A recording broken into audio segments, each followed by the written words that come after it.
Chapter 1, Bizarre Blizzards. One day a young man went into a golden hotel. It was so large and so big. There were waterfalls all over the walls and the floors were made of ice and diamond. He had been meanly wounded by men in shies ties just outside the hotel. They stole his wallet and all he owned. He went to the nice, neat, and swell hotel looking for salvation, but what he found was even greater than he thought. "Hello," said the receptionist. "Here's a place where all your wildest and nicest dreams come true. You only have to believe you know, so, looks like those ruffians the Blacktails got you, not to worry." A helix of little light particles began to encircle him like a dragon or like Twilight Princess or like floating water droplets rose off the ground and began to twirl around him, but all of a sudden his wound healed. "Thanks, so hey, we just spawned in this world, sorry but, where are we?" Max said. His name was Max by the by. Smiley face. "Max, you're in the Golden Hotel of Jesus Christ. These hotels were made by Jesus Christ to protect those who wish to do the right thing. You know how hard it is in the dark mirror after all." "The dark mirror, what's that? Is that the world we're in?" "Correct, Max. Also we know your name because we know you, Max. We dreamt you'd be here. In our dream we saw you'd make this world of dark a world of light. We'd be impressed, Max. Who you want to see in a Beijing? He can answer more of your questions than we can." "He's at the top floor." The receptionist Alex began to call Abeju and he answered. "Hello. Hello Abeju, it's Alex. Max is here." "Perfect. Please send our nice friend up to our room right away. Tell him Kamina and Simone are here, but he must hurry for there's not much time until the black and white siren stops time again." "Very good, sir, consider it already done." "Bye, Alex." "Goodbye Abeju." "Well, Max," Abeju said, "you can head up to his room. He's in room DS15. He said Kamina and Simone were there. We have no clue who that is, but he said you'd know." "Good luck, little man." "Thanks, Alex." "God bless, man, love you." "Thanks again." "God bless you too, little hero." Alex smiled warmly at Max. He said this with a soft excitement, like he knew this d be hard, like he knew everything. That man surely had the heart of God. The interior of the hotel was utterly golden, like soft and hard at the same time. It reminded Max of Hunter x Hunter, that one scene where Gon and Killua cut the lights off, or maybe like Grand Budapest Hotel. Max was surely and utterly discombobulated. Kamina and Simone. What like? Gurren Lagann. There wasn't time, surely we need to hurry, he thought to himself. Max was us, by the way, or like, you, or you, or you. Max walked over to the elevator in disbelief. His wounds healed. Memories began to pour into him like an overflowing half-earth. He could conjure floating small ice over his right hand, so he did, or fire, or miasma, or electricity, or bubbles, or crystals, prisms. He walked over to the elevator dressed in a white t-shirt and blue jeans. His appearance was handsome, he looked nice, he had a small but confident stature. He walked over stairs or like obstacles or like hurdles and pressed the elevator button. Eventually the elevator opened and he went to the top floor of the Golden Hotel. The hallway was normal with beautiful and pretty carpet, or like ice or like fire. It changed before his very eyes, or it might have never even happened, to the mean or like rude or like impolite, that is. He skated or like slid or like ice skated, or like he wore a fake mustache, or like walked his dogs, or like petted and kissed his dogs. He knocked on door DS15 and Abeju opened the door. He was an angel. He had large, luxurious, white, feathery wings. Behind him were two little white figures, like the god from FMA. When Max entered the room it stayed the same size, or like got infinitely larger, or like the TARDIS, or like, yeah man, it was fucking crazy. Sorry for cursing, by the way, but we curse, so yeah, if fucking you don't, cool. Please stay awesome and please read another book. The Bible might be a good option. Hi Abeju, we're Max. They shook hands. So we guess you guys are Kamina and Simone. They became drills, but began to speak. And like we don't curse too much, so that's good. Hi Max. Nice to meet ya.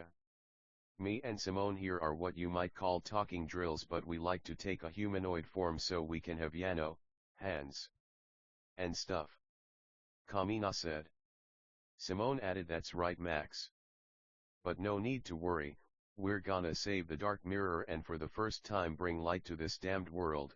There's many like us talking water, talking fire, talking desks even talking chairs, but all we know is what we are.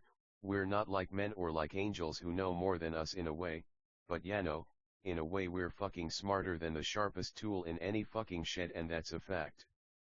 He gave a thumbs up and shape-shifted. He continued, we can even look just like human beings. But we figured you'd find it kind of funny if we appeared looking like this, like God in a way, for aren't we all God in a way? When we know one is all and all is one, we become limitless, but you maximum. You're special. It's rare for human beings to be nice or like neat, so we feel in a way you've been chosen to save mankind and the fate of every alien race. Max was concerned.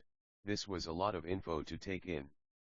Who were those guys that jumped us? They stole our wallet, phone, headphones, and our jewelry. Fucking sons of damn bitches. They'll pay for that. What did Alex call them? Blacktails. They were like giant monsters, but like silhouettes. We just appeared by the old rundown fountain, hardly working, but still pouring out water, we guess. But then, those things saw us or like attacked us. We guess Alex couldn't see because the doors of the hotel were opaque. Then they ran away and we limped over to those automatic doors, but then we saw this beautiful lobby.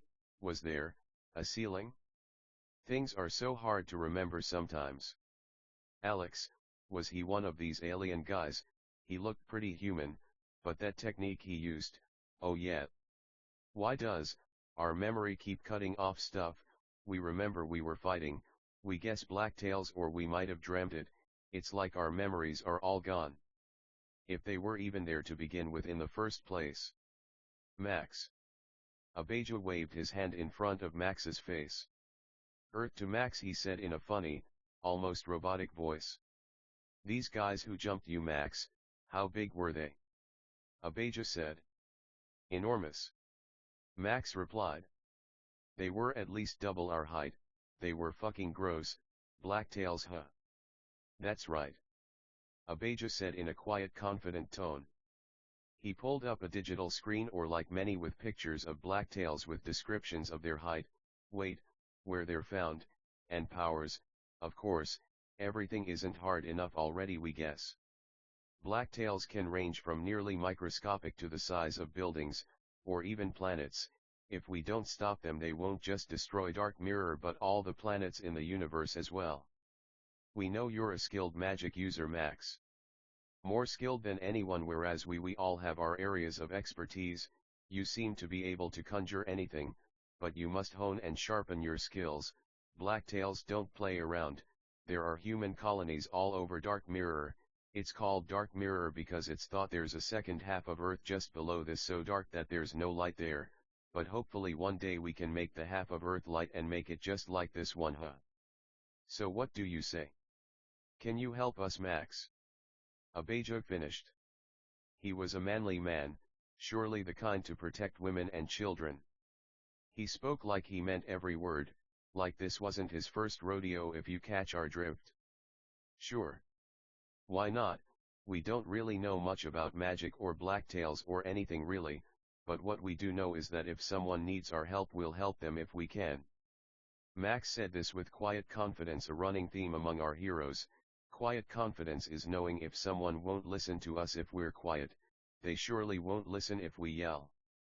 So listen, Max, we've got a game plan for 15 Maple Avenue. We know a drug deal's going down here between the Darktails. We figured we bust in the warehouse, kick some ass and flush the drugs down the drain. Kamina said. He seemed happy and excited. Max was sure he was a skilled and competent warrior, someone who wouldn't back down from a fight no matter what. So no offense, but like, where are the police? Max said. No police. No one really knows where this planet came from. We were notified of its existence just yesterday, that's when we figure it was made. There are small pockets of humans all over Black Mirror. They reside near golden hotels, but they're so scared of dark tales, or black tales, they won't enter them, or if they do they usually don't stay long. That's what makes you different, Max. You're not afraid of these guys, and it looks like you even got some superpowers there just to show 'em what for. Max laughed. We love to see it, nice people doing the right thing. We gotta admit though, we don't remember much of anything, even we know it's unlikely for everyone to do the right thing in this world. That's so fucking mad to us. You can be happy and safe, but instead you choose to live poor, fucking depressed because a bunch of fucking monsters tell you to. Could never be us. Max said. He seemed kind of angry, tears began to stream down his face. The other men felt for him. It must have been hard. They came from alien races where it seemed everyone was nice, but he was different. Maybe had he been the only man it would have been different, but he wasn't. There were men, and they usually fucking weren't the nicest, but sometimes. But we're sure he pitied the women and children too. So when's this supposed to take place? Max said with quiet confidence. We'll be sure to be there no matter what. He raised his arm in the air and made a triumphant fist with it. Don't oppress the poor because they're poor. This Bible verse flashed into Max's head, but he didn't know what the Bible was or anything, but he knew it was true. Well, Max, it's tomorrow night, take our advice, get some fucking shut-eye. Healing doesn't mean you've forgotten the memory of pain. Take a shower. Eat something. You'll need your energy, kid. God bless you, man, you're a good kid, Max. Abijah said.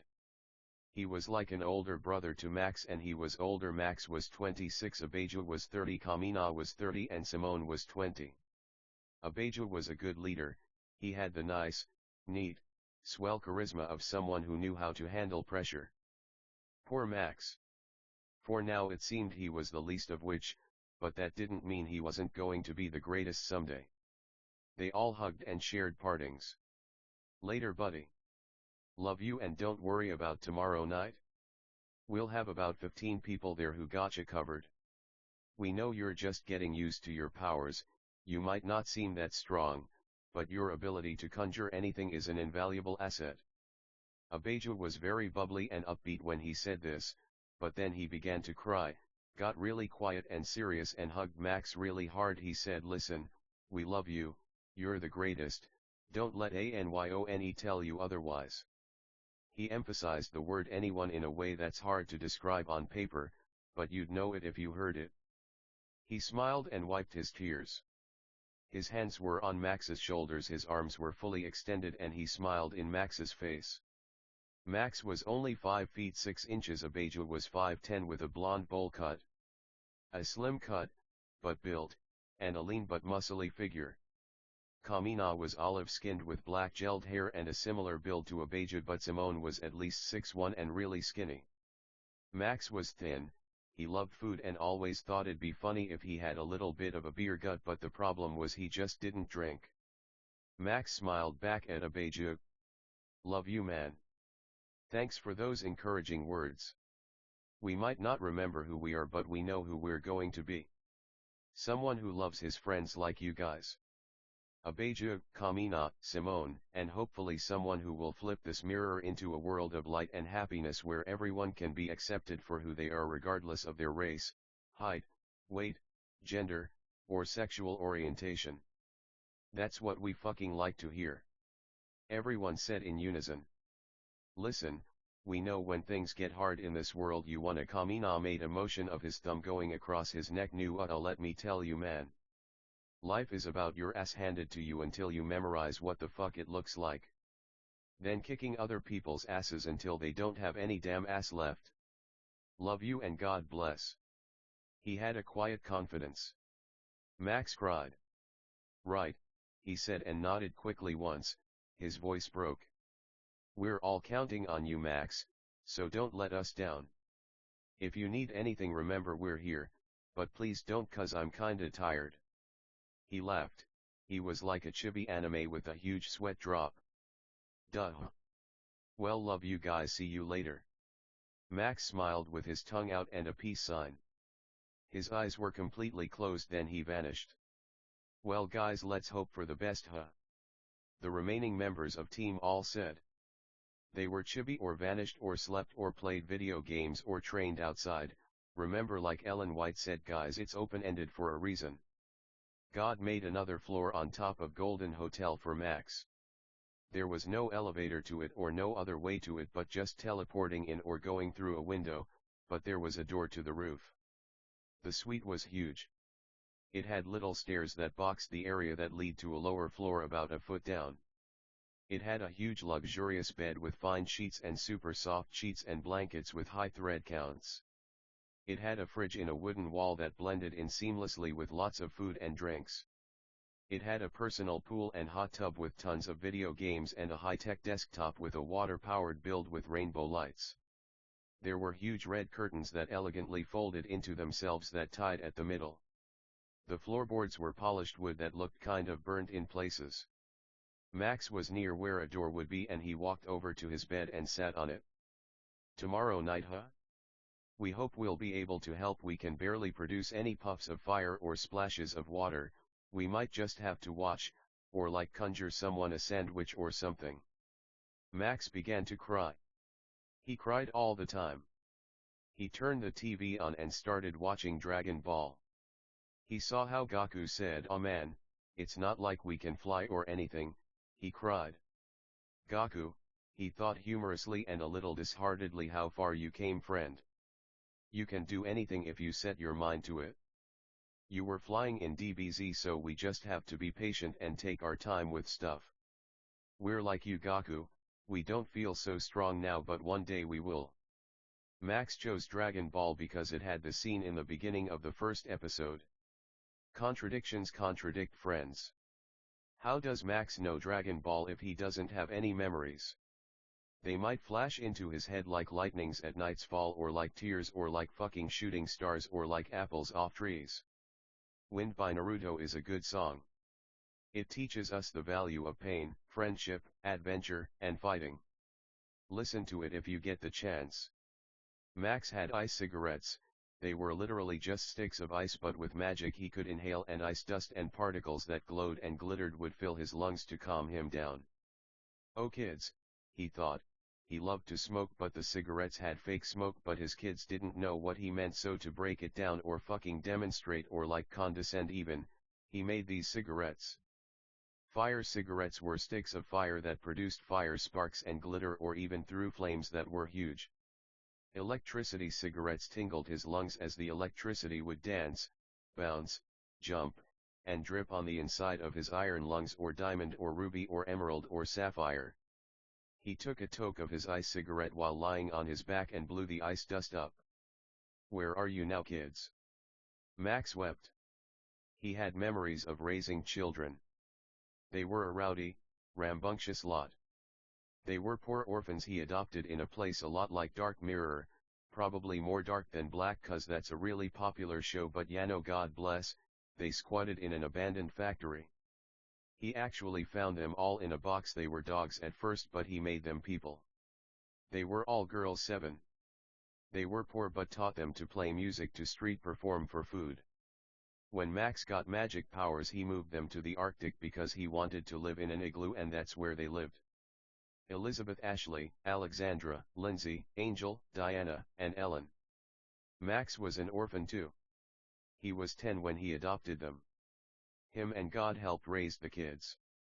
The kids fought with God a lot like Job's kids, but they were good kids. He loved them, they just had some chips on their shoulders, that's all. Elizabeth liked dogs a lot. She also loved code geass and exercising. She wasn't afraid of anything, and she liked fire the most, so we can also call her Fire. Ashley was tall and loved fashion and modeling.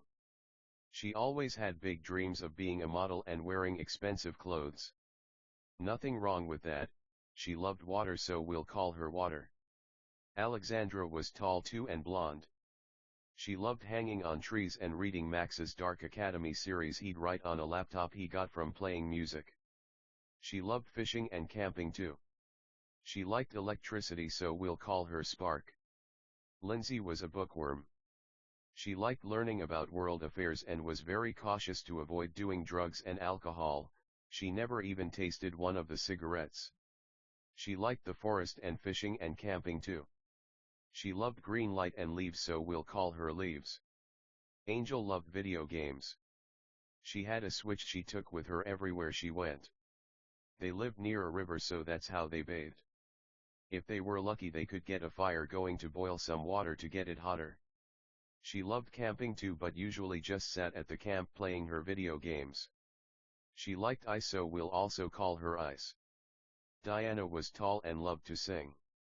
She loved Britain and fish and chips, Big Ben, the London Eye and Princess Diana, who is who Max named her after.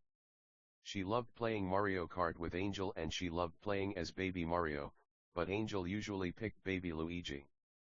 Diana loved the idea of royalty and she hoped to go to heaven one day. They did go, but there was an earthquake that knocked Max out of heaven down to the dark mirror.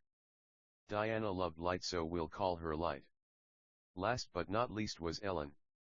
She also loved Mario Kart but preferred Smash Brothers. She loved her igloo and had posters of Justin Bieber all over her walls. Everything was made of ice, but it was the only conceivable place Max could think to go without the bad influence of the world. He also didn't like taxes, so that helped. Ellen conjured little icebergs and Mario characters no bigger than a thumb for Max and her sisters. Max kept them in a glass case in his room. Max was single. He felt like he didn't have time to date with all his children. Ellen loved shadows, so we can call her Ultraviolet, Blacklight, Shadow, Moon, or something like that. Max laid on the bed and looked up at the ceiling about 20 feet above him. He had white sock on, blue jeans, a white t-shirt, and as he took another toke of his ice cigarette he thought about what Kamina said. We're all inanimate objects who kind of came to life. No need to look at the beginning of the book, he said something like that. Maybe Max dreamt it, or the conversation was longer than we thought, who knows man. Anyway, back to our regularly scheduled programming. Max took another hit of his ice cigarette. As he looked at the snowflakes in front of his face, the background blurred and he focused on the individual snowflakes. Some were spider webs.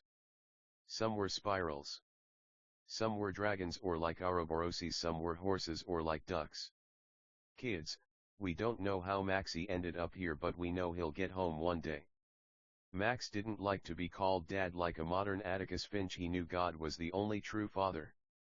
Max picked up a book next to him. The Fault in Our Stars. He loved this book a lot. He read it to his kids. It's a heartbreaking tale about love, tragedy, and the value of strength and living without someone we love. He read the first chapter, noting the excellent vernacular, nice imagery, and interesting characters. The only difference was this was a fake story and that was real life.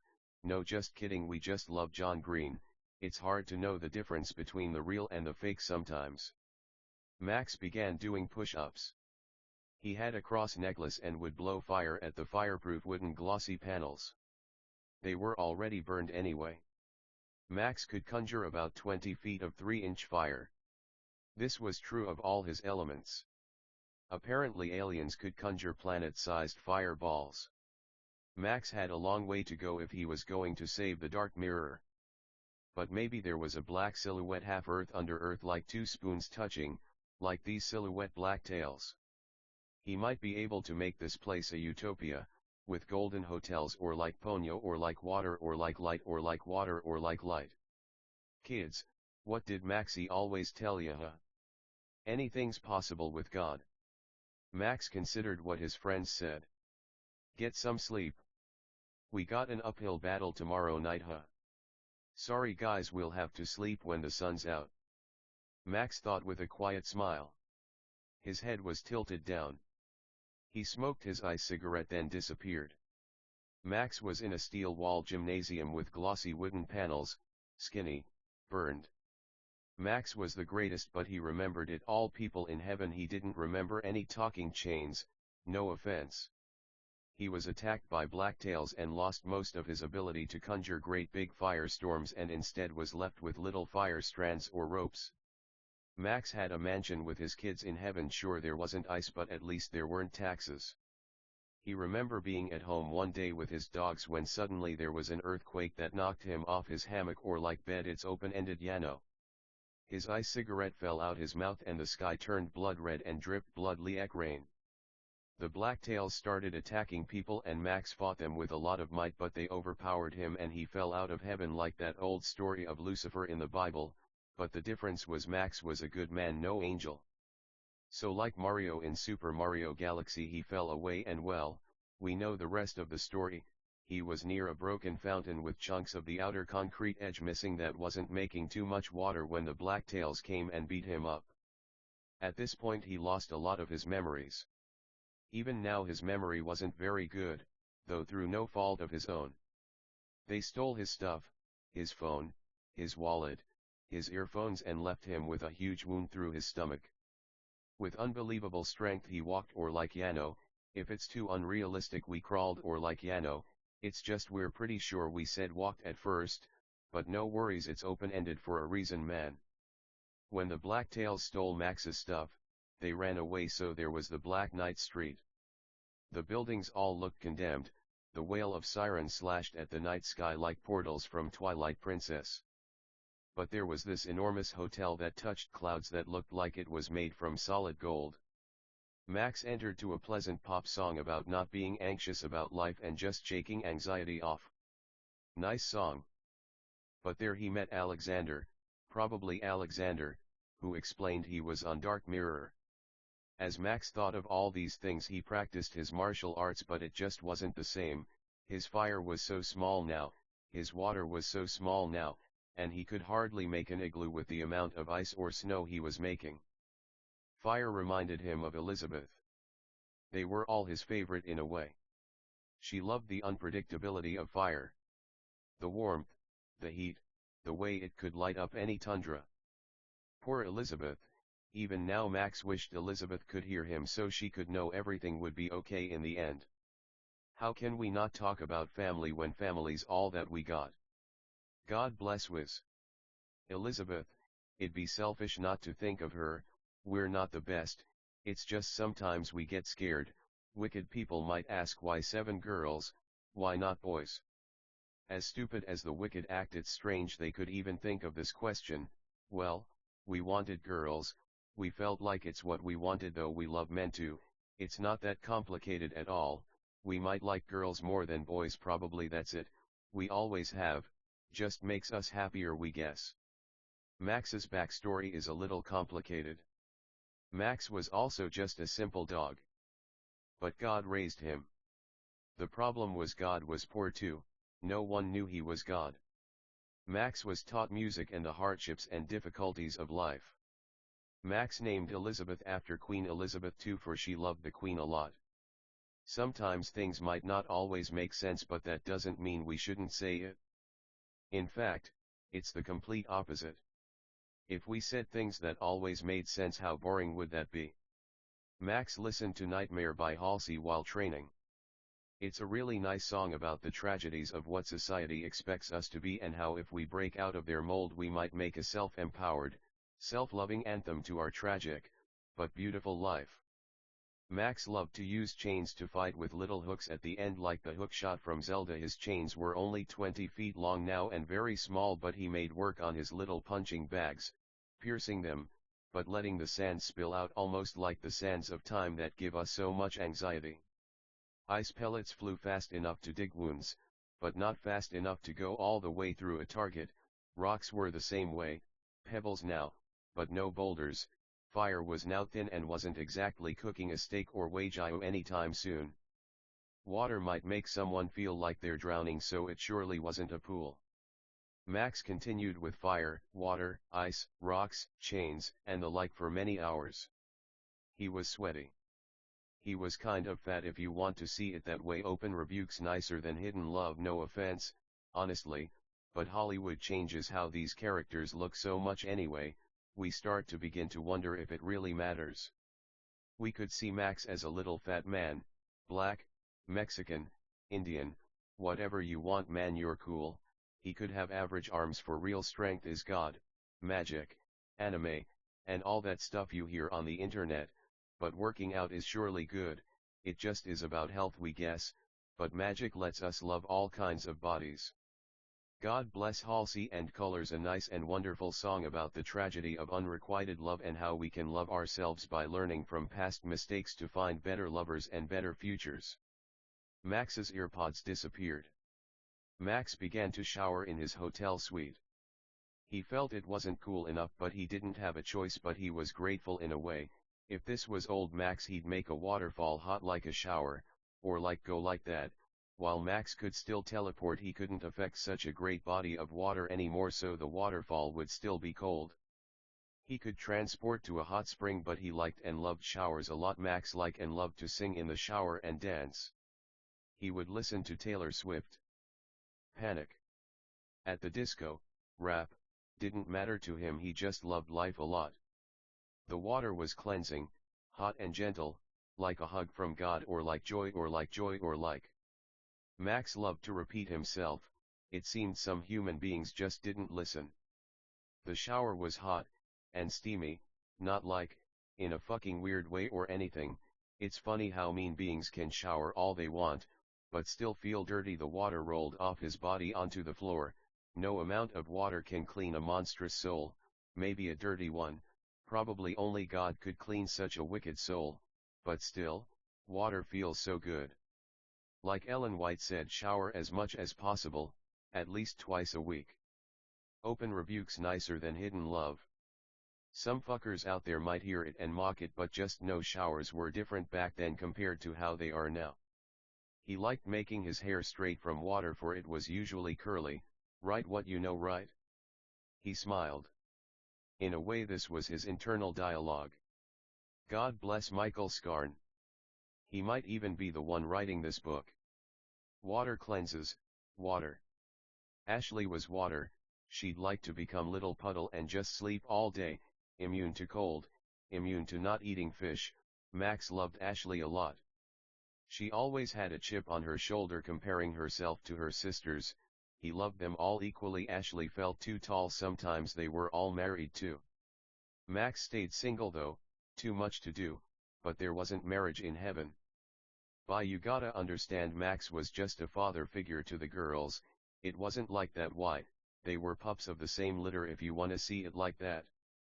Lots of this is metaphor, so yeah. Anyway, fucking, the water ran down Max's body, but cleaned his soul as well. Nothing felt better than a nice hot shower, and Max knew that.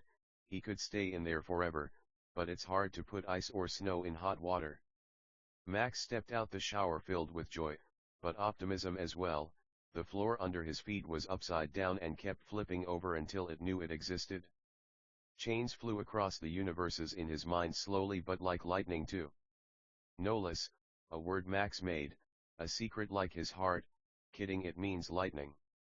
Max could flip his bathroom upside down as many times as he wants, but his rosary will keep falling onto his own shoulders. Fucking spin it one way, spin it the other. That's how he was. Infinite chains are a ladder in an ether we keep flipping or spinning, or like twirling or like swirling. All good is from God, so God bless God for thinking of this, not us, but in a way us for sure, 'cause God's way smarter than this. Max put on his boxers, basketball shorts, and a tank top.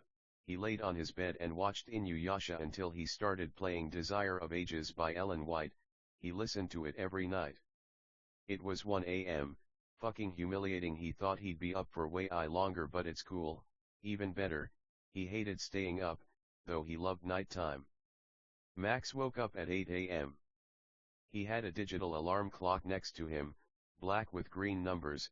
It was 8 a.m. exactly.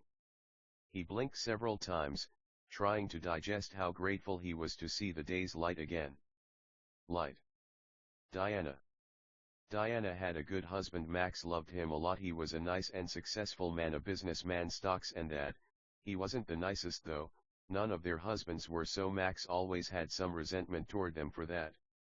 Diana loved light. She said dogs can only dance in the light, for without the light, what dog could dance?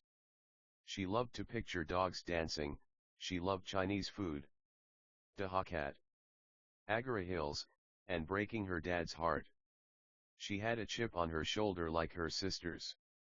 She lied too much, Like chains flying across a universal white ether, she seemed to just go on autopilot sometimes, just going through the motions of life without stopping to think about how grateful she should be.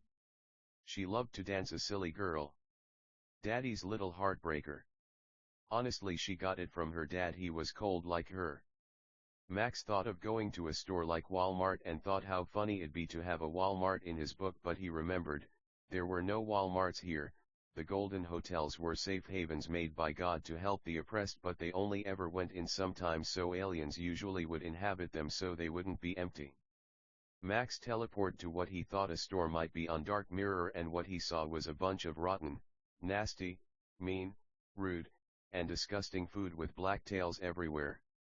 The clothes were rotted, there was dirt and filth everywhere. He thought this might happen, so he really came to practice his combat skills before the fight tonight. It was 8:50 a.m. Light was seen from the Golden Hotel, but Dark Mirror was consumed by a perpetual night. There were some lights in everywhere just so the blacktails could see how ugly they were, but that's it. Max sent some shotgun shots, sound barrier piercing supersonic waves made of negative ether, light and fire. Fucking, they seemed like they were in pain, but they could stretch out their arms very far like knives, so Max had to be careful or he might end up on a platter. Max liked to carry a little bottle of highly explosive and volatile bubble soap with a bubble wand for good measure. Tiny but effective. Not like the planets he blew in heaven, but he had to try. He got really close to a giant blacktail and blew the bubbles in its face and teleported away before they could pop or blow up. It was a small explosion, but it surely did some damage. Max could fly, and so he chose to because the floor was so disgusting. A blacktail sent its arm knife at him but leaned back in mid-air and dodged the attack. The arm made a U-turn and came toward Max. A fist formed out the arm like elastic and hit Max. He was winded, he didn't know how to dodge the second attack, so he just fell to the floor. It was covered in disgusting sludge and filth. It's hard to explain, it was surely damn disgusting in this store. Max wanted to subdue a dark tail before he left. He sent a water spear through one and it became like sludge, whereas they usually looked like a black light or like a hologram. Max almost wanted to wake up from a bad dream, but he knew this was no dream. Black light. Ellen. Now it's not that Ellen was particularly a fan of black light but shadows. She was fascinated by darkness and loved Shikamaru from Naruto. Shadow-type Pokemon and ghost types. She loved Pokemon Legends, Arceus. She was a silly girl who surely loved lasagna so much.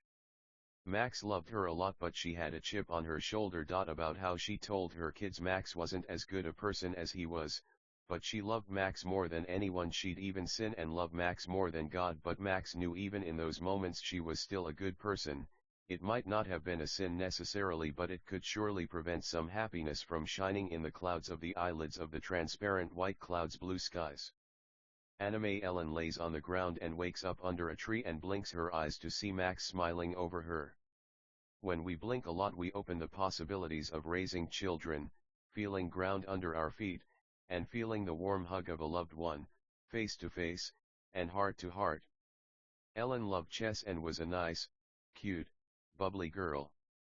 Max loved her a lot. Max remembered when he fell out of heaven how he reached for kids. They held each other at the ankles like a human chain and reached out to grab him, but as the chunks of ground fell out of heaven, Max fell out too. He fell like lightning onto the dark mirror.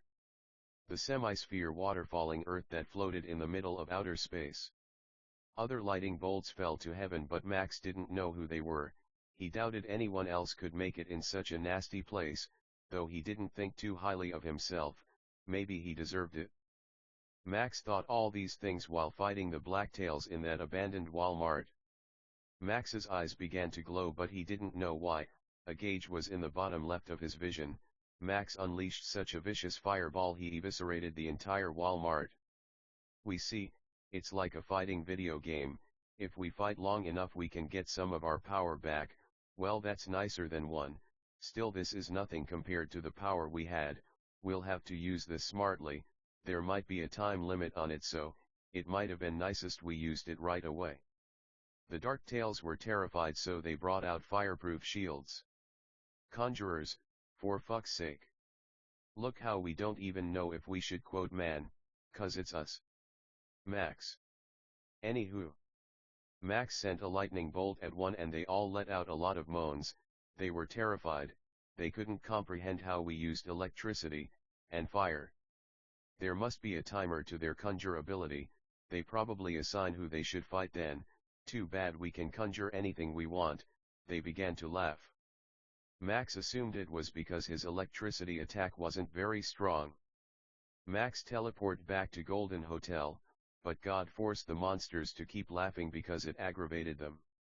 Max began playing Breath of the Wild. He loved this game. It taught him a lot about adventure, patience, love, and hope. Golden hotels, they aren't heaven, but in a way we know they're nicer and neater for it's God's will. We just wish we knew this happened, but life comes with its fair share of difficulties. Dark tales, giant, seemingly smart beings who live to only hurt and destroy good things, sounds a lot like the wicked, but even so, we know the wicked went to hell where they turned to ash, or they might not have, but no, these aren't human beings, they're just monsters. They seem to be able to conjure power-deflecting items to fight the aliens, but, with our power to conjure any power, we don't know if it'll be so effective. Pain, those things look like they're in pain. They give on groans, moans, like zombies. Quotes are funny, haha, God bless 'em. A fashion alien came up to Max by the pool. A walking shirt. Hi Max. We figured you were kinda lonely, so we thought we'd say hi. Our name's Eliza, we love music, dancing, ellipses, dyeing our hair, and of course, fashion. Nice woman. She looked so pretty, like a human being, but her true form was a shirt.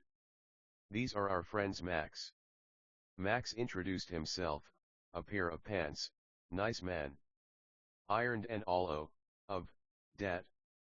Jason was a jacket. Lacey was a hairband, hard covered in cloth, that kind. She looked nice.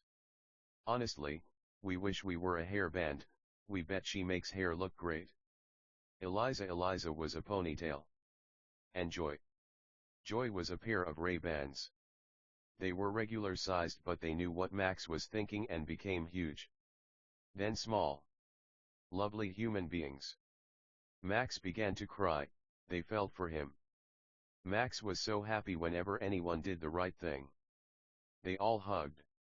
Joy said, we're not really fighters, though we know how to fight, we specialize in repairing clothes if you wanna see it that way, no offense, making armor, and making clothes enhance with magic powers. That's cool, Joy. Well hey, do you guys think you could make me the magic armor from Twilight Princess, also the Zora suit from that game? Please. Max said. Sure. Jason replied. He continued. We really admire what you're doing, Max, you're like Ong Man, but like with everything ever, isn't that such a good show? It really was. It really is. We love Avatar, the live action is to die for. Who's your favorite character, man? Max replied. Jason said Sokka, he's so dumb, but he's so fun, ya know. We love him. He really could make or break the whole show. Max knew in that moment these were the realiest beings this side of a golden hotel. So true, Jason. Look, no offense, but no one looks like a human in heaven, right? Max asked earnestly, kindly, nicely, and neatly. Right? God does, but there were some humans, but they also fell down here to the dark mirror, though they look like holograms, but we don't know how come that came to be. Max wept. He hugged them and teleported onto the roof of the Golden Hotel. There was a diving board and a pool on the floor. He was in the cumulus strata state. He jumped, his fat jiggling, and did flips all the way down to the pool like lightning, and landed so hard he knocked all the water out the pool 10 feet in the air, then it all landed back in. Max ate a pizza and asked the other Max, hey Max, great name by the by, do you guys eat? Max asked timidly but humorously.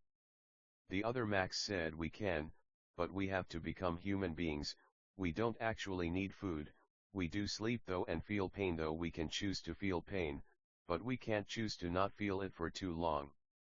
Max thought to himself, wow. The power to feel no pain, what an amazing pair of pants. The other Max became a person. Hey Max, why do you think all of this is happening? Yano, it seems kinda harsh, we know God's right, but you're a smart man and we wanted your insight. Pants, Max said. Max replied, well, we know God's always right, he must be trying to tell us we would assume some human beings who are meant to go below might seem like they're above but they're not, 'cause we had no clue who you guys were. We knew some of those beings, we know they weren't actually the nice, neat, swell, polite beings they said they were. To some this could be a hard pill to swallow, so now we must suffer, for their sins, just like God suffered for us. The clothes were impressed to say the least. They swam in the heated pool indoors until they teleport out pool and all, and it began to snow. Runaway by Aurora played.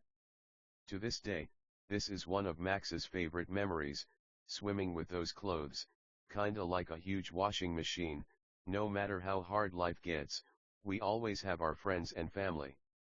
Eventually, they got out, dried off, laughed some and teleport out. It was 3 p.m. Max went to a dojo where he met some talking swords. It reminded him of Ranma or like Kaze no Stigma or like our on high school host club. Max put on kendoji, kendo, clothes and bowed to the swords. Apparently they're wooden swords as children but become steel when they're older. The swords became human beings and began sparring with Max using wooden swords. They fought intensely. Max's large weight didn't make him sluggish or slow at all, though sometimes he wished he was skinnier. He just thought it was humorous, that's why he looked like that. They were expert sword users. The kendo masters had much to teach Max of stance, power, control, and how learning the sword was like learning God, for God was also a sword, or like pants, or like shirts, or like socks, or like fire, or like water. Fire, poor Elizabeth. She always had a hard time listening to Max in school. Max taught his kids with God, he homeschooled them. She liked to make mean, rude jokes with her sisters. During these times she lost her powers and often became rude, nasty, and even unbearable. Max loved her all the same. He knew when she came around they were honest conversions. Water. Ashley was even meaner than Elizabeth.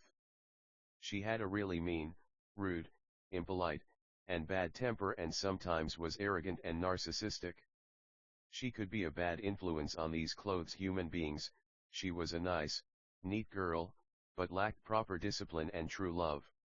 Max still missed his kids. It was for the best this happened. If it didn't, he didn't know if his kids would ever open their eyes to the severity of sin. Not to say they couldn't make it to heaven, but just today they could be infinitely better. The sword fighters were building up a sweat. We wrote this like, no helmets, then we were like no helmets, but now we're like, helmets, like halfway through or like something like that. Max took his helmet off and squirted water all over his face from his squirt water bottle. Andrew walked up to Max and placed his right hand on his right shoulder. Max sat looking at the backyard on the wooden floor with his feet on grass while Andrew stood up. Max, you did a really nice job. Your skills are to be envied surely. Keep up that way, son, and you'll be a master. We don't want to say in no time this road's difficult and filled with pain, hardships, and the difficulty of being a real samurai. Andrew said. Thanks, Master Andrew, that means a lot, sir. Andrew was at least 200 years old, Jack was 23, and John was 16. Jack and John were Andrew's sons, though we knew what this actually meant. God made all these beings for there's no sex. The backyard was beautiful. It looked like the backyard from Ranma. There was a giant pool, nice green cut grass. There was a koi pond. A shishi odashi, a clacking bamboo on rock that hits the rock when it fills up with water. There were many giant empty green grassy fields that people practiced kendo in. Now to enter this place we went to Andrew's room, which was a portal to this area. It's not exactly heaven, for we had to think it up, whereas heaven is things God made. Max missed Diana. She was a good dog but often misled. She fell in love with the vanities of the world, fame, money, flattery, glazing. She often left the ways of God for frivolous living and sinful folly. Max always prayed for that dog. She loved persimmons. She could grow the sweetest persimmons and Max loved eating them and she loved eating his apples. She made sweet tangerines, oranges, orange juice, grapes, blueberries, honeydew. She loved walking barefoot on grass.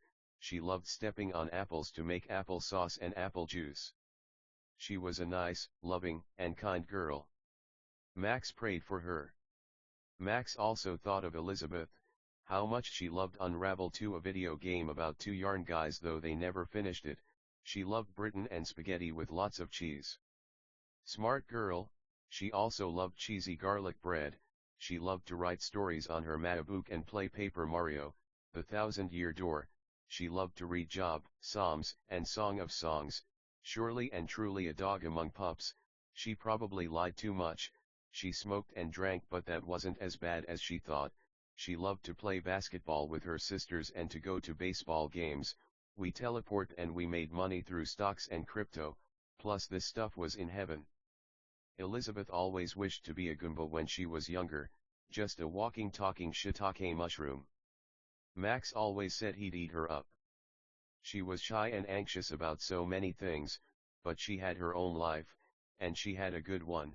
Now she was in heaven, but Max was on Dark Mirror, the post-apocalyptic half-Earth, though Max knew Earth was usually round, with waterfalls falling off the edges. The golden hotels were impossible to see from space. From space it just looked like black silhouettes of buildings with water falling off the sides, but it just might sparkle to indicate there's just the smallest amount of hope there. Poor dogs, they were better than they thought. They were too hard on themselves. They often said sorry. They liked to be dogs and run and race each other. Nothing wrong with dogging or dogging either way. Max always thought of those dogs. He didn't have much else in this world. He had 7 dogs, some crystals, Pokemon card. No lol, he loved those dogs, but he had a lot, but in a way those were his only friends. Everyone else in heaven seemed more unreliable, and he'd never met the aliens. Money can never fill the void of true love and friendship. Max missed heaven, playing Quidditch, playing with dogs, hoverboarding, but now he was still in heaven in a way, but a crueler heaven, an uglier one. Poor dogs, a phrase Max said often, never giving themselves enough credit. Elizabeth, Ashley, Alexandra, Lindsay, Angel, Diana, and Ellen, the 7 dogs of Max's heart, one for every day of the week. Poor doggies, they always tried their best. Meanies denounced them so much, calling them goody two-shoes or whatever that means. He loved those dogs, soft shampooed fur, always smiling, biting shoes and feet, sleeping, running, swimming, good dogs, just a little misled and lost but his friends at the end of the day. Poor dogs. Max prayed for them, for Satan has asked to sift them like wheat. Those dogs cried, they languished in anguish. They didn't know why the world was so cruel, but they did their best, and at the end of the day that's all that really mattered. Poor dogs. Max was always saddened by animal abuse. Animals are our best friends. They offer comfort, cozy cuddles, soft shampooed fur. You can lightly bite them, you can kiss them, you can hold them, rock them, make them dance, dress them up, put sunglasses on them, a shirt, make them DJ, ha ha ha ha. You gotta love animals. To Max the saddest thing is when a dog cries, cause you can tell they're trying to be so strong during it. They're so confused and hurt. He loved dogs. There were an infinite amount of dogs in heaven. Poor dogs. It surely was a dog-eat-dog world. In a way Max wrote this book for his children so they'd learn to do the right thing. Poor dogs. God, Max's heart was broken. He might as well change the name of the book to Dempo. Poor dogs. Max hit his ice cigarette. He blew our carriages, TVs, Link in iron boots fighting Wolfos in ice cavern, and Naruto eating ramen. He liked to make little snow figures his ice smoke, though it was more like ice particles. Max passed his cigarette to Andrew, Jack, and John. Bear in mind guys, John was 16. But it was more like candy than a cigarette. Don't smoke, kids, and don't let fucking idiots tell you an ice cigarette is a cigarette. Well guys, Max said. He got up and put his fist into his open hand and kept the hand flat and bowed to show dignity and respect. "You've taught me so much, we thank you for your kindness, niceness, neatness, swellness, polite manners, and hospitality." They bowed back. "You're welcome back here at any time, Max. See you tonight at the warehouse." "Good luck, son," said Andrew. They walked toward each other and group hugged for a while. Max wept. They smiled at each other, then Max vanished. It was now 5 p.m. Max went to a beach. He met a talking beach ball, a talking volleyball, a talking umbrella, a talking beach towel, and tons more people. The kids were sand buckets, sand pails, sand cookie cutters, and little sand hand shovels. At that moment a beautiful woman walked up to Max. Her name was Jackie. "Hi," she said. She was so excited and happy she kinda screamed. Max looked up, his large stomach scorched from the heat of the summer Sunday. "Hi. Our name's Max. What's your name, cutie baby?" "Jackie." "So, come here often?"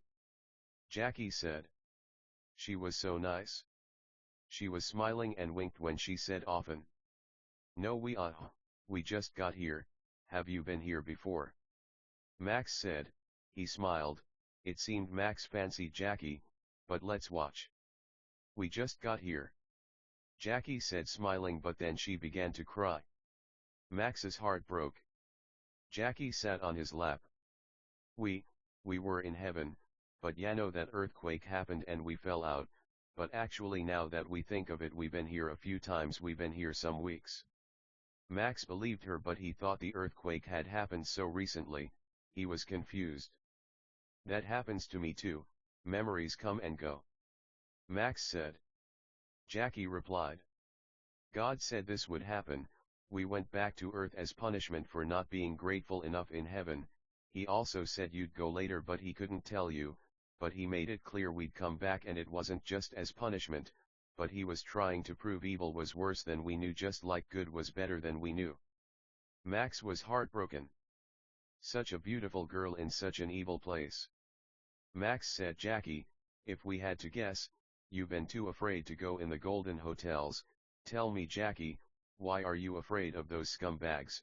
Blacktails are nothing more than monsters who think they're Jesus Christ himself. They're nothing to be afraid of." Jackie was crying. "We know, it's just, we feel like sometimes we might love our own family more than God, which feels right. We know it can't be that bad, in a way it's good, that's what God would say just to be nice, but we lose our rock when we lose God." Jackie was crying a lot and hugging Max. Max pitied her. They kissed. There wasn't kissing in heaven, but Max assumed it was okay down here. Max wasn't the best, which is why he ended up here. If he made any more mistakes, they'd be his to make. "Listen, Jackie, we know we're not in heaven, so it might be okay." Jackie kept crying. Max felt bad for her. "Listen," Max said. "We love and like you a lot. Platonically and romantically, it's just we want to make sure it's okay with God."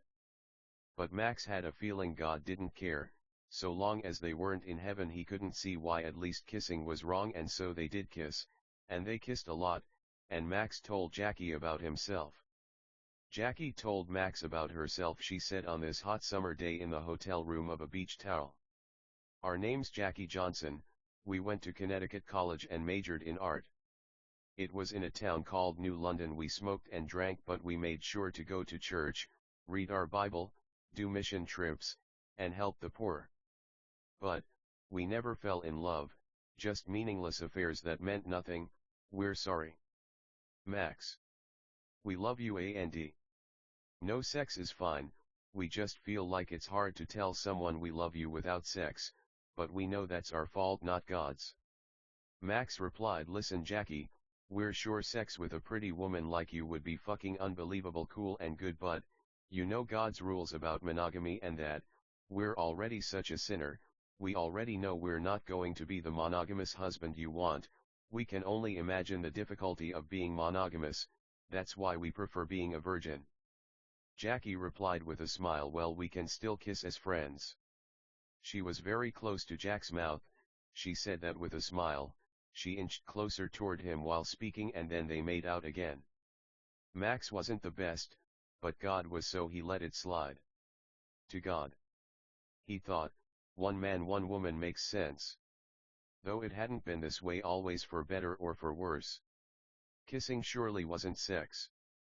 Max was just confused, but surely felt a little sexist. But wouldn't it be bad if he was okay with Jackie kissing other men? Wasn't it more acceptable for a man to do it than a woman? Max wasn't the best, but it wasn't sex, and it wasn't going to be, so we don't know how it's cheating if there's no sex and the women know. Poor twisted human heart, swayed by the simplest things. "For one please," a little white man said. "Oh. It's you. Dear, why it's... When we say little white man again, we mean like the God from heaven. Jesus Christ, baby. Now it's from behind his desk in front of Jesus to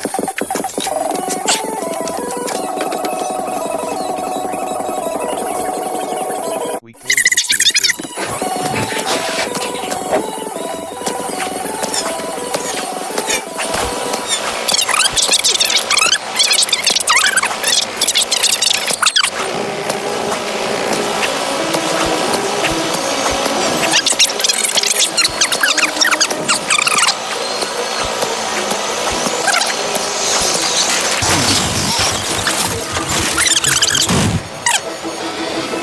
He pointed both his thumbs at himself, and when he said "Yano," he tucked his checkmark thumb and index under his white chin.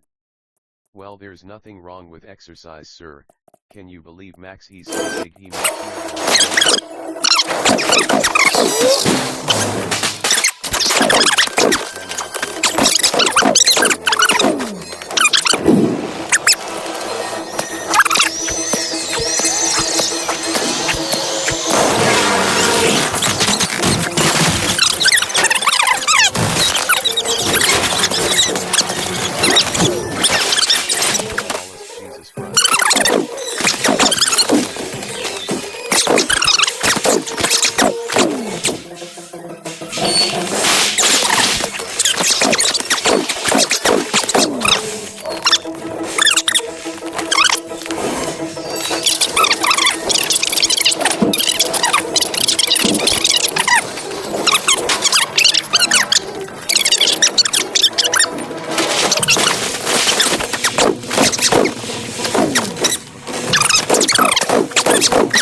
They were just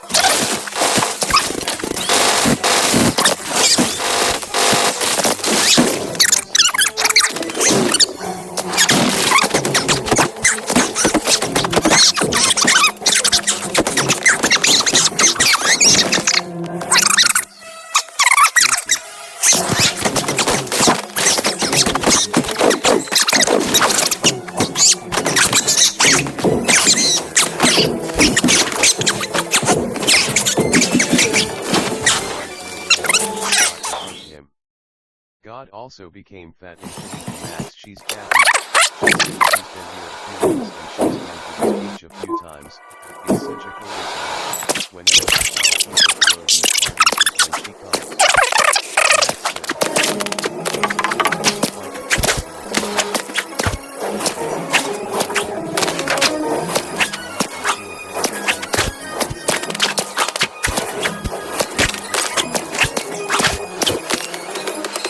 Said. Just then 20 it's dogs who want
Jackie had some friends show up. They were all excellent human beings. Brad, Peter, Tommy, Ellen, Jessica, Maddie,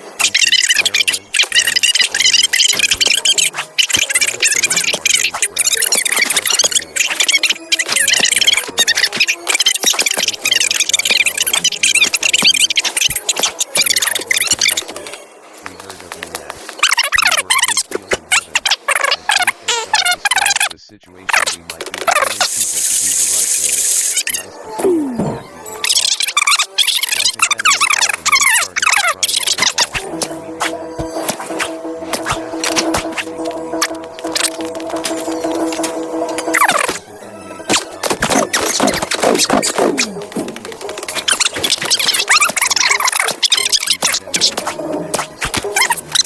kindness, justice, and the men said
and the other women agreed with nodding.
nice, neat.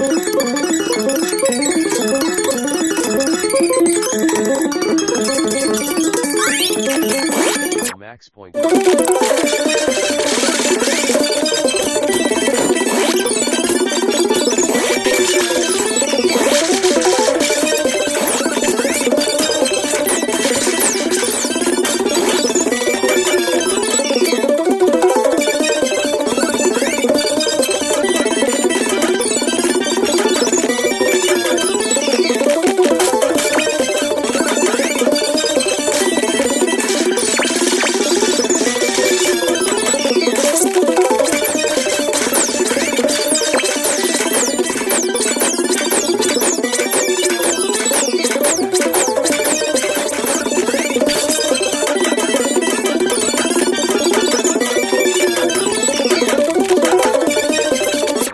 With talking towels and towel accessories. Well, Jackie said we love washing machines, detergent, little towels, towel accessories. King of the hill in a way. Open rebukes nicer than hidden love. It's good but not for us, but we like the propane and propane accessories joke. We love Ghirardelli, Hershey's, Feastables, Ferrero Rocher, chocolate turtles, animals of all kinds that are chocolate, Skittles, being nice, neat, swell, polite, and confident. And we love you. Jackie screamed in joy at the last part. Max wept. Such a nice answer. You are a nice and beautiful woman, and they kissed. He had her stand behind a curtain to hide what she looked like as a joke. One could only see her feet, that's it. Contestant number 2, please step behind the curtain. Tommy stepped behind the curtain. Even though we could all see her, we could see her silhouette, but that's it. Contestant number 2, what's your idea of the perfect date? Max asked in a silly, deep voice. Well. Tommy started excitedly, she seemed so happy. Max clearly liked and loved her a lot. They were just kids being silly, nothing wrong with that, that's how he saw it. We'd love a walk on the beach at sunset while holding hands, chocolate and flowers would be so nice. She yelled in excited glee. Lay on the sand on warm day. Swim. Walk the Santa Cruz Pier. You win me some stuffed animals. Nothing crazy, we could just stay in two as long as I'm with you, silly. Tommy finished. Nice answer, Tommy. We also love chocolate and flowers, and nothing is more beautiful than the Santa Cruz boardwalk, especially at sunset. Very nice answers, contestant number 2. Max said. They kissed. Contestant number 3, please follow us, Max said, and he led them to the water. Do you guys have magic powers? He asked. They cried, they didn't. They smiled. It's okay, because the true magic of life comes from true love. They all said in unison. Wow! Max exclaimed. He started laughing. You guys all said the same thing, ha ha ha. Max said. Well, we'll have to give you our powers. Max temporarily relinquished his abilities and gave them to Haley. Haley. We want you to make us an ice sculpture. They were standing in the water about knee height. Haley took a deep breath and held her right palm up. She wept. She was nervous and anxious. Her face looked calm until it got a little more intense. Then an ice origami swan appeared about 3 inches tall. Haley wiped her face with her right forearm and smiled. Sorry guys, we just felt like, insecure, like we wouldn't be able to make anything cool, ha ha ha. Get it? Cool. Ha ha ha, come on guys, chill out. Ha ha ha ha. She was such a cute, nice woman. Max loved her and her bubbly attitude. She had a cute bright blue bikini on. She was tall and blonde with an honest smile and blushy, rosy tan cheeks. Jessica, can you top Haley? There's only one way to find out, kiddo. Let's see what you got. Max said. He looked like anime-like. Phoenix, right, or like he pictured it at least, any-hum. Jessica took the power from Haley. They touched right palms, hands held high, bent at the elbow. The ice power spiraled like snow around Haley's arm, then transferred to Jessica's arm. Jessica wept. She must have felt insecure too. But honestly, those were probably tears of joy. Jessica wiped her tears, sniffled, and they all hugged. It was a bright, sunny, hot day without a single cloud in the sky. There never was. It was just perfect beach weather. The kids were playing, building sand castles, people played volleyball. The idea of heaven being filled with awesome beings always made Max happy because it seemed so many human beings, multitudes, sadly enough, weren't going to make the cut. Perhaps human beings were too self-absorbed with their appearances. We gotta imagine it's gotta be easy to be humble if you're a little bucket or like pale. The water was so refreshing because it was so hot. Max was already black and he was definitely about to get a lot blacker.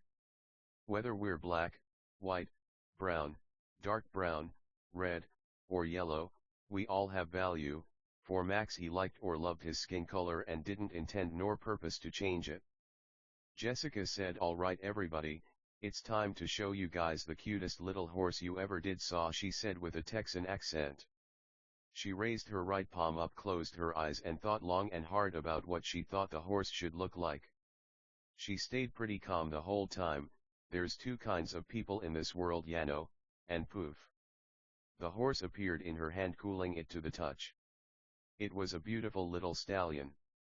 Jessica probably liked riding horses. Max knew that was a popular hobby back on Earth.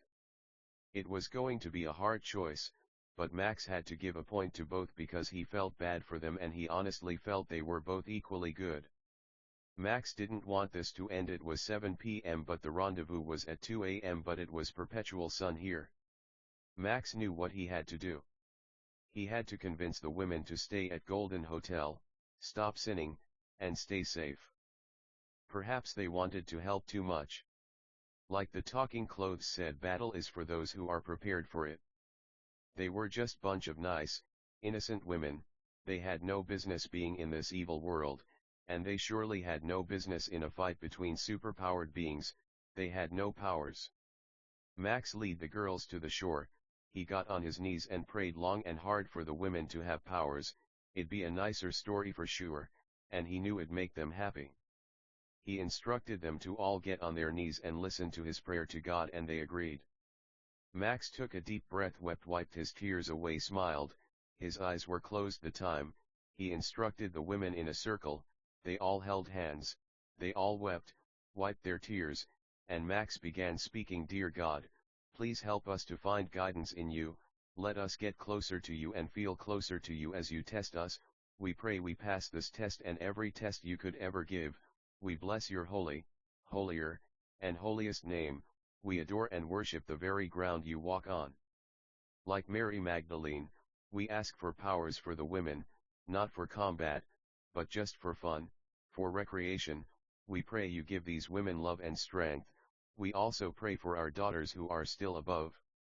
Max screamed. At that moment God gave him confirmation his daughters were safe and in heaven. He cried a lot. At that moment his daughters appeared and they began to talk.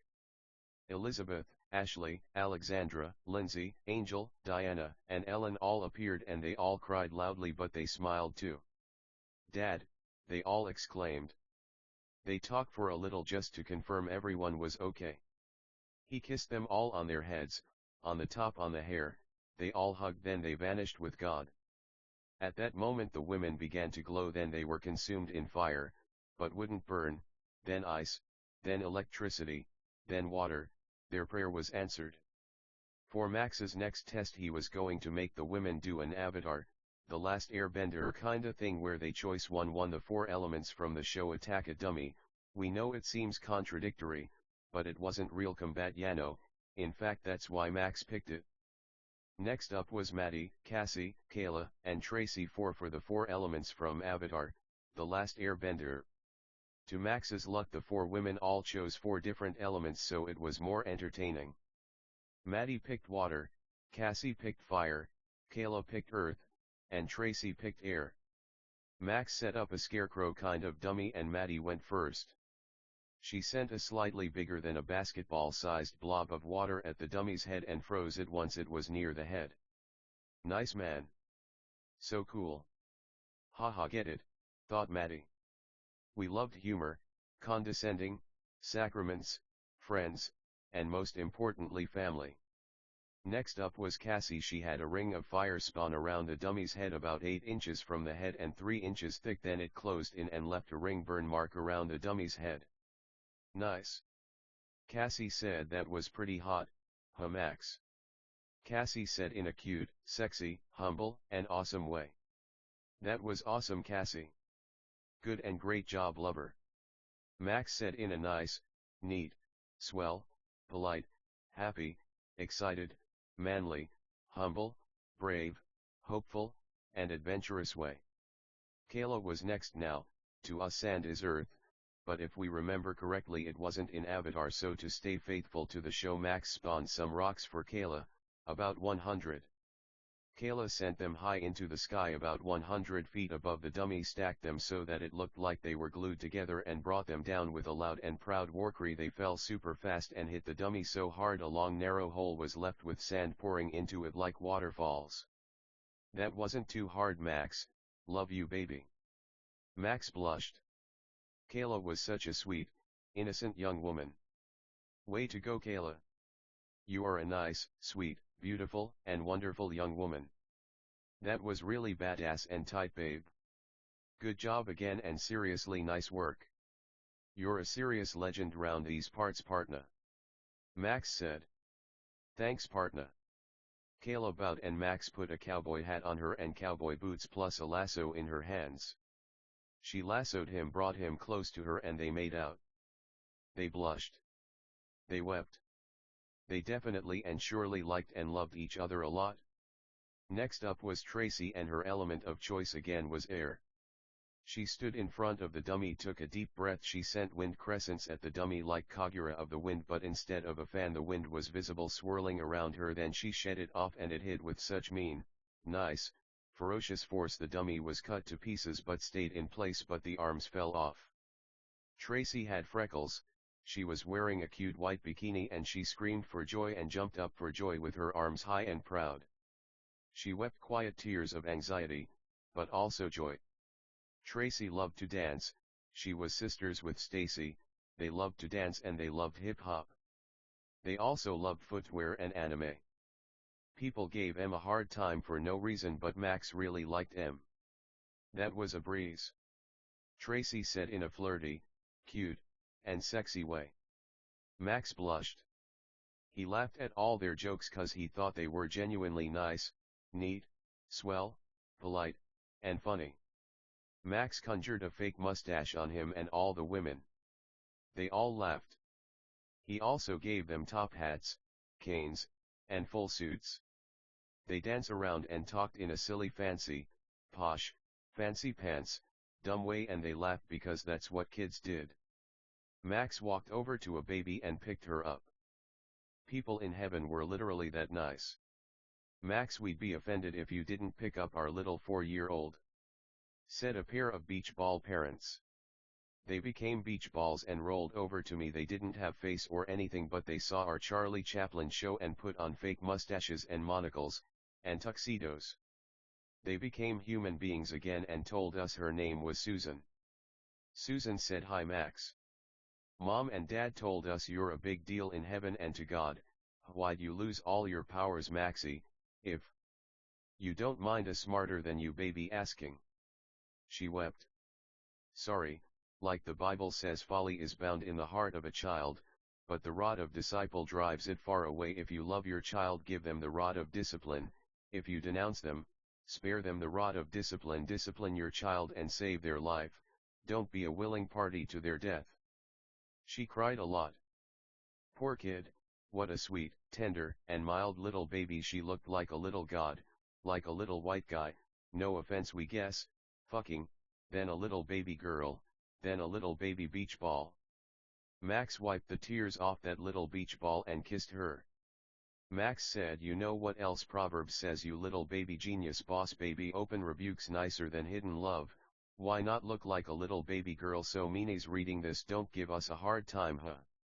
Under the lighting sun, under the snowy icy cloudy snowing icy lightning sun, under the drowning snowing angelic snowing icy snowing sun, under the lightning icy snowing angelic icy snowing lightning Sunday. Susan replied, we were so mad at first, Max, like life isn't hard enough, but you're right, we just feel it's cool how you always get a point across in only a few words, like all your books just use the same words over and over and over and over and sorry. She wept. Max laughed. He tried not to curse around kids, but the parents were cool like that. Susan continued, she looked human when Max said so, but she was understandably frustrated. Who doesn't want to be a beach ball? That's why Max said those 4 sentences. Whenever Max said something he felt was hard to know or he felt might offend someone, he always said 4 sentences after to make it less offensive. Susan wept a lot. She felt really bad. Sorry, Max, we might have started rambling there. She smiled. Just kidding. We just know how much you pity and miss your daughters, and that's how they can act. We're 4. And even we know not to do that, but it's fine, right? Like, you don't make a 4-yo say even about herself. They keep going, Yako, the nerve, Yano, the nerve, it doesn't matter what age you are, forget man, you dat dog Max. Always have been though, to be fair. Max found his new favorite person. He kissed Susan a few more times and chatted with the family along with the ladies. Max and the women went to a bamboo forest and began cutting bamboo. Suzume, Feet Toka, by Radwimp started playing. Max had never heard of this song, but he quite liked it. It was 9 p.m. but it was a bright day, warm weather, overcast, at twilight, when the sky turns red like scarlet or like crimson. The sky, time was such an anxiety-inducing thing. Max didn't want to fail God's test, he just wanted to be with the girls like Sekire or Shuffle. Or Clannad or like Baka and test harems Yano, but he knew he had to protect them. They cut the bamboo, the women were like Max. They could conjure whatever they wanted, but of course, again, it couldn't be for combat. The aliens could only make particular things, but they were really skilled at it. They spent time cutting down bamboo, petting pandas, and eating chow mein. Max cried. He was gonna miss the women, but what could he do? They'd be safe here. He felt like he was really getting through to them. Leaving the Golden Hotel wasn't an option. These dark tales, these seemingly intelligent monsters, these silhouettes, they were just that, figments of our imaginations, fake, fiction, not exactly, but without love we're no one. It seemed almost no humans beings would be nice and stay in the Golden Hotels. Human beings were always in and out, but Max talked to some people earlier on FaceTime. It seemed as if they'd do the right thing. Olivia D already left, so afraid of beings who can't really even hurt us, a strange notion to Max. But he brought the women here to hear them being able to fight. Perhaps if they trained enough one day they could fight.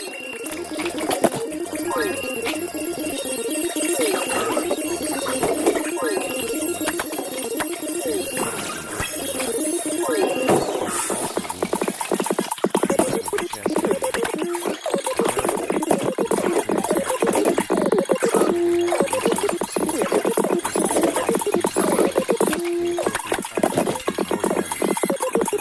wasn't the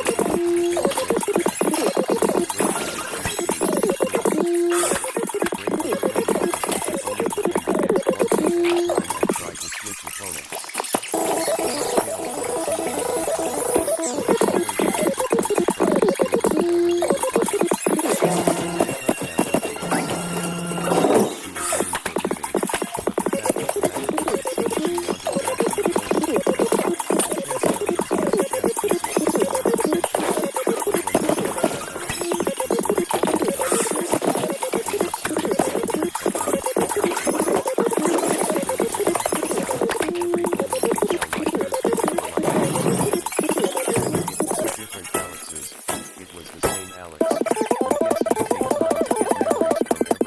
Every night, it was kinda over our head, but even so. Max was glad for Olivia. Platonically though, it was hard to be attracted to a woman who didn't know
cell. Max created a flame dagger and flew toward them, thrusting at them and burning themselves. They howled and groaned with very deep voices. They grabbed Max's ankle with a flash line, tried to detain him and smacked him on the ground back and forth, pounding hands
and for hitting him. That's why he lost energy, that's why he was getting beat up, because his own fault for having so much fun. He said like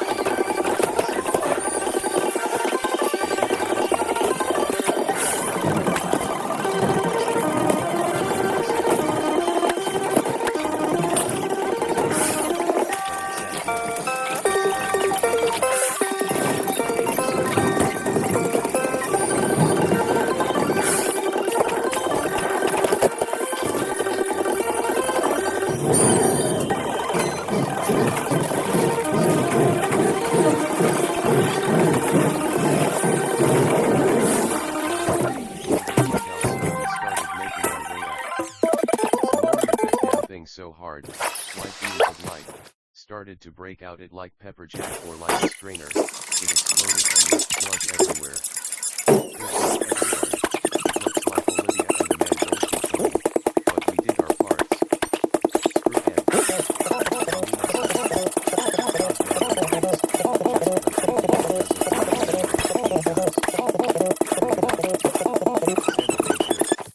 Well, Abijah's phone rang.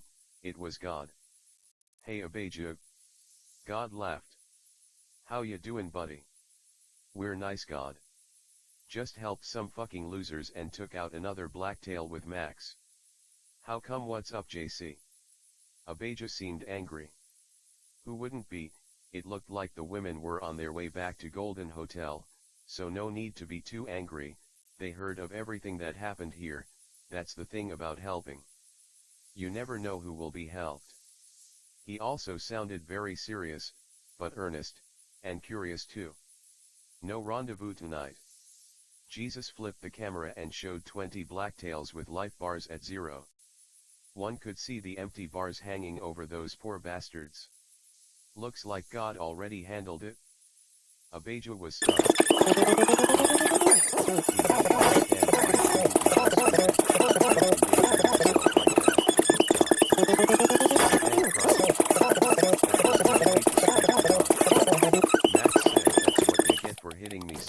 Flopping, flapping, flipping, flipping, flipping. Abijah knew. Max didn't need to say it. He might have went too far. He went. Anyway.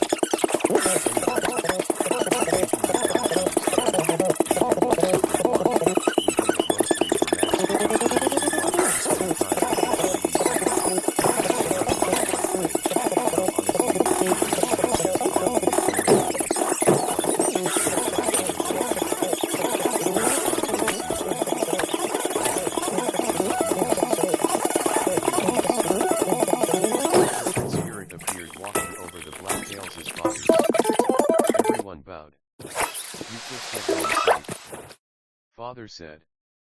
We'll see you guys later, huh? Added Spirit. More black tails appeared. We didn't want to lie. We knew they were coming. They started fighting back. Jesus smiled shaking the camera with his pink white beard and started making anime silly faces. Faces that aren't possible in real life. Later. They all said in unison. Well guys. Simone began saying about we can also crack on another Simone felt no pressure respected. Copyright. We don't know. Better safe than sorry. But you know the drill. Great show man. Looks like we can finally get out of here. Max, we're glad your friends came around for you. They're not our favorites but they are really nice.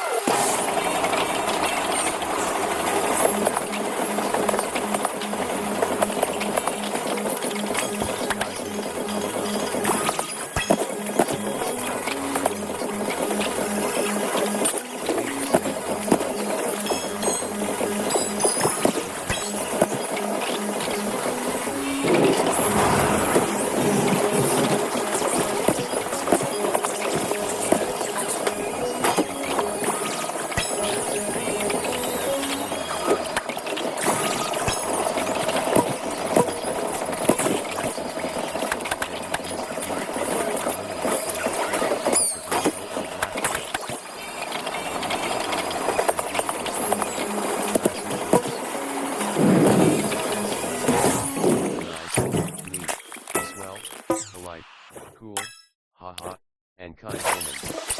We find her bizarre meanings don't like the word celestial, so there we go. No kidding.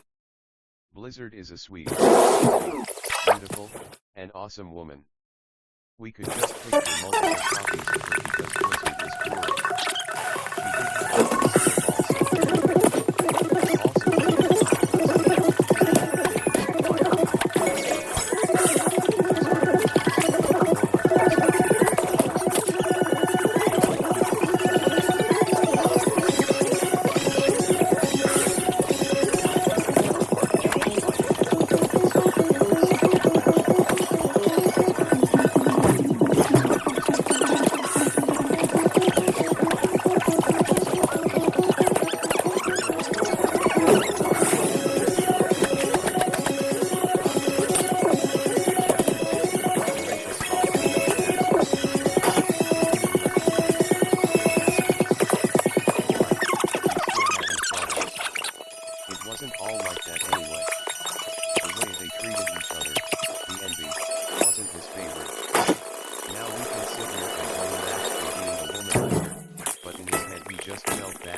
Fuck the ox man.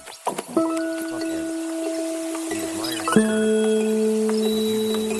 bird. The huge TV. On the balcony.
Max was a fool.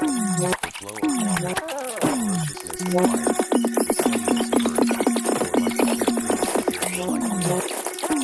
sex. Humans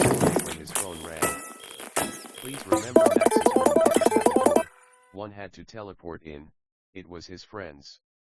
Looked like they finally came to their senses. Max wasn't sentimental, everyone needed a good, hard punch from a Beiju every now and then to stay on the straight and narrow. To leave Golden Hotel was just suicide. One day he announced it with a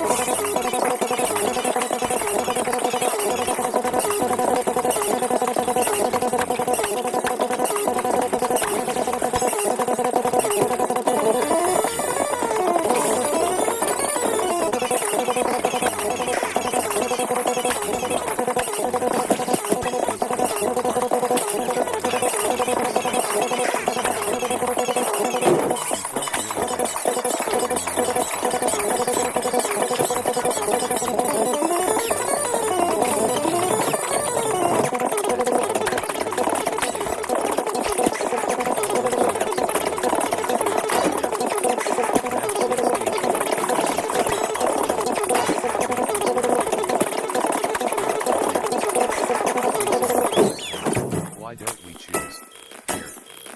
She said in a cute, flirty, and sexy way. Mac thought of it for a while and then he said,